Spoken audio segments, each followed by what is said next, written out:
Okay, so next question हम जो discuss करने वाले हैं 26 नंबर का क्वेश्चन है। In the land of binary the unit of currency is called ban. और ये जो करेंसी नोट्स हैं ये 1, 2, 4, 8, 16, 12, 16, 32, 64 के डिनोमिनेशंस में रूल बोलता है, रूल क्या बोलता है कि you can not use more than 2 notes of any denomination in any transaction. ठीक है, तो अगर आपको इन्होंने एग्जाम्पल भी दिया है कि अगर आपको किसी को 2 बेन देने हैं तो या तो आप 1 बेन दे दीजिए तो 2 बेन जिसका डिनोमिनेशन 2 बेन हो, या आप सिंगल 1 बेन के दे सकते हैं। ठीक है, और हमसे कोई क्वेश्चन पूछा है कि find the number of ways जिसमें one can give a change of 100 beans following the rules of the government. तो आइए इस क्वेश्चन में देखते हैं। तो हमें 100 बेन्स बनाना है, ठीक है, चेंज देना है। देखिए हमारे पास डिनोमिनेशन करेंसी क्या क्या है, 1, 2, 4, 8, 16, 32 और 64 अवेलेबल है, यही करेंसी अवेलेबल है। 100 बनाना है तो सबसे पहले हम सबसे बड़ी करेंसी के साथ शुरू करते हैं, 64। अगर हमारे पास ये 64 है तो अब कितना बचा, एक बेन हमने 64 का ले लिया तो अब हमारे पास 36 बेन्स, 36 की करेंसी हमें और देनी है। और 36 की करेंसी के लिए हमने अगर एक 32 का ले लिया तो अब हमारे पास बचा 4, और 4 को कर सकते हैं हम 2 + 2, 4 को हम 4 भी कर सकते हैं, और 2 को ब्रेक करके 1 + 1 भी कर सकते हैं। सो आप देख सकते हैं अगर 64 के साथ बात करूं तो मेरे पास यहाँ पर 3 वेज बनते हैं। ठीक है, दूसरा अगर मैं 64 के साथ 16 + 16 करता हूं तब भी मेरे पास 2 + 2, 4, 2 + 2 + 1, अगेन आप देखिए मेरे पास 3 वेज और बनते हैं। ठीक है, तो ये 3 वेज और बनते हैं।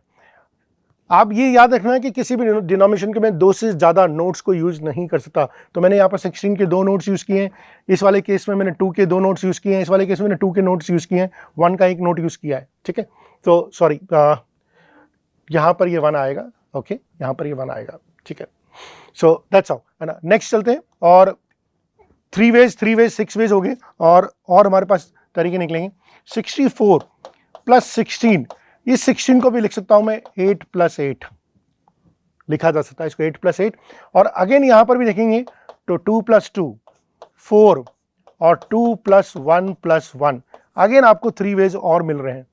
ठीक है, हालांकि इसमें एक और पॉसिबिलिटी बनती है, वो भी यहां पर लिख लेता हूं। 64 + 16, इस 8 को एक ले लिया और इस 8 को मैंने 4 + 4 में ब्रेक कर दिया। अगर यहाँ 4 + 4 में ब्रेक कर दिया तो यहाँ पर भी 2 + 2, लेकिन यहाँ पर 4 वाला केस नहीं आएगा बिकॉज 4 की लिमिटेशन खत्म हो चुकी है मेरे पास, बाकी आएंगे 2 + 1 + 1।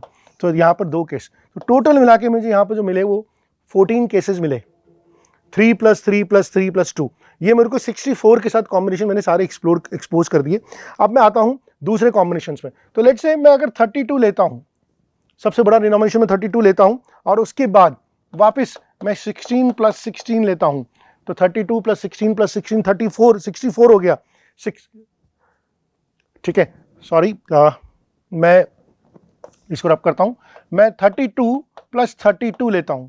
ठीक है, अब मैंने 32 + 32 64 ले लिया। 64 लेने के बाद मैं जो लेता हूं उसमें लेता हूं 16 + 16, तो ये भी 32 हो गया, 96 हो गया। अब बचा 4, ये 4 को मैं वापस उसी तरीके से या तो 4 ले लूँ सिंगल, या 2 + 2 ले लूँ, या 2 + 1 + 1 ले लूँ। आप देख सकते हैं कि मेरे पास फिर 3 केसेस और मिल गए मुझे, 3 वेज और मिल गए मुझे, है ना। सो अभी तक हम ऑलरेडी 14 पे थे, है ना, हमारे पास 3 केसेस और मिल गए, अब हम 17 केसेस पे पहुंच गए। ठीक है, अभी और इसका ब्रेक करते हैं। अच्छा, और कैसे ब्रेक करते हैं, चलिए, तो 32 + 32 हो गया। अब हम वापस चलते हैं 32 + 32। अब मैं एक 16 रख के 8 + 8 का ब्रेक करता हूं, 8 + 8 का ब्रेक करता हूं। अगर 8 + 8 का ब्रेक करता हूं मैं, और अगेन मुझे यहां पर 4 मिलता है, अगेन यहां पर 2 + 2 मिलता है, अगेन यहां पर 2 + 1 + 1 मिलता है, तो अगेन मुझे यहां पर 3 केसेस मिलते हैं। आई होप आपको ये पॉइंट समझ में आ रहा होगा। मुझे वापस यहाँ पर 3 केसेस और मिलते हैं। सो 12 + 2 14, 14 + 6, ये 20 केसेस आ गए। और देखते हैं और क्या पॉसिबिलिटी हो सकती है। देखिए और क्या पॉसिबिलिटी हो सकती है, और देख लेते हैं। 32 + 32 + 16, एक 8 लिख दिया मैंने, फिर 4 + 4 ऐड किया, फिर 4 + 4 ऐड किया, इसके साथ मिलता है मुझे 2 + 2 और 2 + 1 + 1, फिर मुझे यहाँ पर 2 केसेस मिलते हैं।